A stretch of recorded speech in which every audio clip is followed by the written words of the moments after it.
Hello everyone, welcome back. Today I'm doing a video on unjamming AR-15s. And the question that sometimes people will ask me is, do AR-15s jam so frequently that we have to practice unjamming them? And the answer is no, they don't jam that frequently. But it is definitely something that we want to prepare for, okay? Now, sometimes people will ask me, do AR-15s jam more frequently than AK-47s? And the answer to that is yes. I mean, if you, in a side-by-side comparison, you are more likely to have some type of a malfunction with an AR-15 that takes a little bit more work to get it unjammed. But AK-47s do also jam up, okay? The thing with the AK-47 is because it has a reciprocating handle that's going back and forth, basically I can, if I have a really bad jam, I can basically, if I have to, I can just kickstart this to get this bolt to move back, okay? With the AR-15, because it does not have a reciprocating handle, right? This does not go back and forth every time you shoot it. It stays in position while the bolt goes back and forth. For certain jams that I'm going to review, you cannot kickstart this. You have to use other techniques, which are definitely a little bit more time consuming, okay? So that is definitely a disadvantage in the AR-15 system, which is, again, not to say that AKs never jam, but when they do, it's generally a little easier to unjam them because it has that reciprocating handle. But there are disadvantages to the reciprocating handle. Okay? There's a reason why they designed the AR-15 the way they did. If you're in the bushes shooting this, okay, this can get caught up on things. It can get caught up on vines, on bushes. If you're, in the ground shooting, like in a fetal position, and there's like a sandbag or something to the side, this can get caught on that, and that will cause a stoppage, okay? So this reciprocating charging handle can cause jams. Now, basically, we want to be familiar with the weaknesses and the strengths of either gun and know how to work around them, okay? Now, one of the big advantages of the AR-15, because of its design, is that you can do quick magazine changes, okay? Magazine goes in, comes out. I can do a quick reload and easily retain the magazine, okay? I'll do it this way so you can see it. Okay. I cannot do that as efficiently with the AK-47. Okay. With the AK-47, the magazine rocks in. If I want to do a magazine change, if I want to do, let's say, a tactical reload, I pretty much have to remove this first, then go, let's say, into my pouch, pull this one out, and then rock that in. There's really no efficient way for me to hold both of these magazines in my hand and at the same time be able to hit that lever there. The magazines are simply too thick for me to be able to do it. I mean, if I tried hard enough, I could probably get that to work. But the point is that I won't be able to do that if I'm being shot at, if I'm in the middle of a gunfight. Whereas with the AR-15, even in a highly stressful situation, you're able to do this. It's not that hard. It's just the way. This is the reason why this rifle was designed the way it was designed. Okay, so let's put the AK aside for a second and let's concentrate on the AR-15 and let's work on different types of jams that you can have. All right. Basically, I got a bunch of magazines here. They all pretty much have like 2, maybe 3 rounds in them. And what I want to do, let me see. I'm gonna find the one that I want. There you go. I want this one. And I'm going to go through a couple of jams, okay? The first jam, very simple. You're shooting, okay? All right? You're shooting. Oh, and you get a jam, okay? Now, it is normal for you to think that, oh shit, I'm out of ammo. Time to just change the magazine. So you're going to drop the magazine, okay? And then you're going to try and shove that one back in there. And the chances are that if you have a jam, like in this case I had an empty case in there just to set this jam up. Now, in this particular case, the case came out with the magazine, but you can have a situation where that stays in there, okay? It's empty now.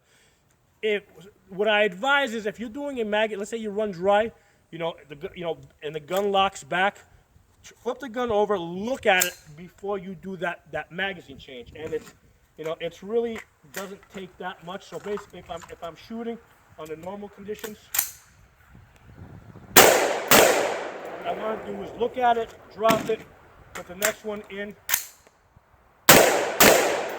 So looking, taking a second to look inside your ejection port to make sure that you have an empty magazine and not a jam is going to go a long way towards you not jamming the gun up even more. Okay, so if there's a jam in there, like in that particular case, all I would have had to do is drop it. If the case was in there, all I gotta do is basically finger it. If I wiggle my fingers around in there, it's going to come out. Okay. And what I'm going to do now is I'm going to do a second type of a jam. Okay. In this one, here, what I'm going to do is I got a magazine in here that's got some rounds in it, and what I'm going to do is I'm just going to throw this one into the ejection court, and I'm going to close it. And what I have now is 2 rounds that are trying to feed into the chamber. Okay. So this is another type of malfunction that you might have. These steps are always more or less going to be the same. Okay, look at it.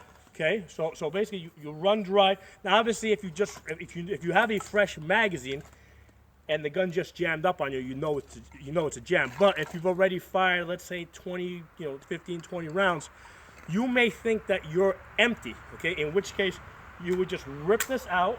Okay, you would take the next one, shove it in there. And basically, I'm shoving this magazine into a gun that is jammed. Okay. So what I want to do is I'm gonna put the other magazine in there that wasn't there. Basically, I'm gonna look at it, say, "Oh shit, it's jammed." Rip the magazine out, lock the bolt open. Okay. In this case, both rounds fell out. I can see it's empty. If they didn't, I would just stick my fingers in there and wiggle them, right? And usually that will knock them out. Okay. So those are the 2 most common types of jams that you will see, and they're very easy to fix. Rip the magazine out, lock the bolt open, look at it, stick your fingers in there if you need to, basically get them out, okay? Now, one of the things I want you guys to be aware of, I just dropped a couple of live rounds here.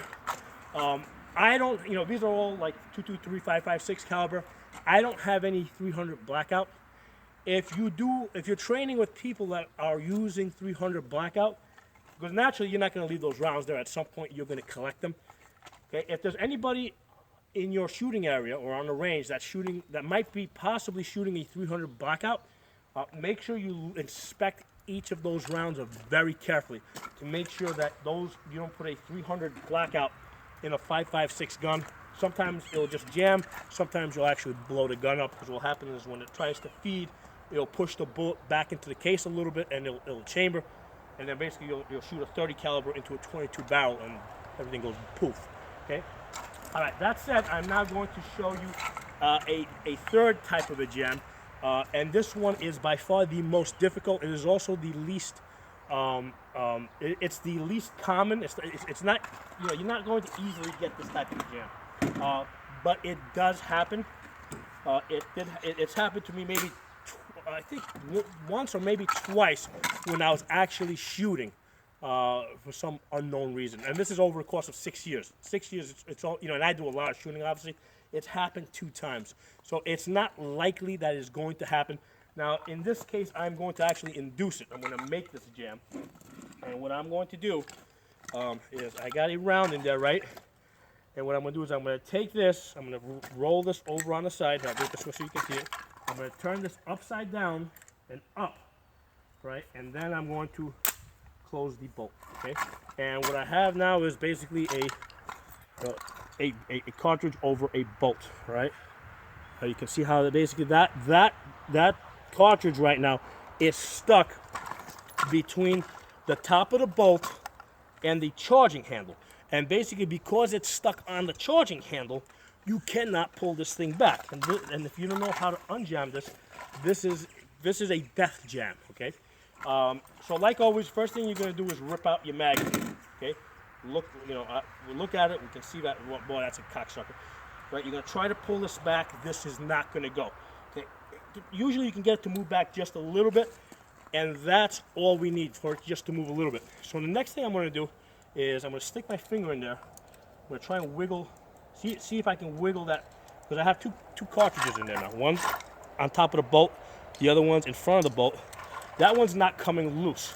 So what I'm going to do is, now that I pulled the charging handle back just a little bit, I'm going to stick my middle finger in there, push back on that bolt while pushing forward with the charging handle.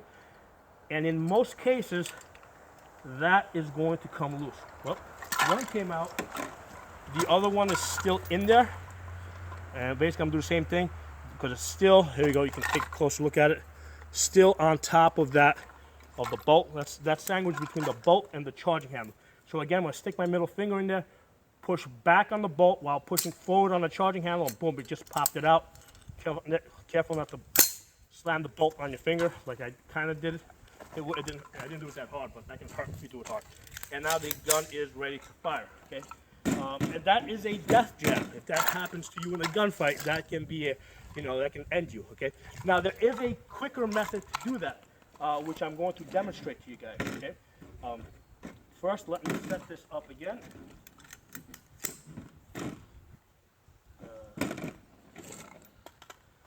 So I'm going to stick that in there. I'm going to induce that jam by pulling the gun on its side like this. I'm going to throw the cartridge in, turn it over and back, and basically, as you can see, I can kind of wiggle it. It's basically sitting on top of the on top of the bolt right now, and now I'm just going to hit the charging handle, and boom! Look at that beautiful jam. Okay, this is not a jam that happens easy. Like I said, it might happen 2 or 3 times in your life unless you actually force it to happen. So now I'm going to demonstrate a quick way to do this. So as always, we're going to drop the magazine, see if this will move. This will not move, okay? So now what I'm going to do is I'm going to mortar the rifle, okay? This technique is called mortaring. It's a fast technique. It's basically not nice to your gun. What I did is I changed the stock on this before this drill. I basically put one of these cheaper ones on. I took off the nice one. So I would definitely recommend you do that. What I'm going to do is, now that I want to definitely collapse the stock. And I'm going to come over here to a nice grassy area. And what I'm going to do is I'm going to use the inertia of the buffer tube to basically bring this, bring that bolt back by basically slamming it into the ground. So, did you get it? There you go, clear. Okay. So that is called mortaring. Okay. And basically at that point you're ready to shoot something. All right. And basically when you practice this drill, you want to do this under a timer, where basically you can see how quickly you can unjam the gun and get the gun back into action.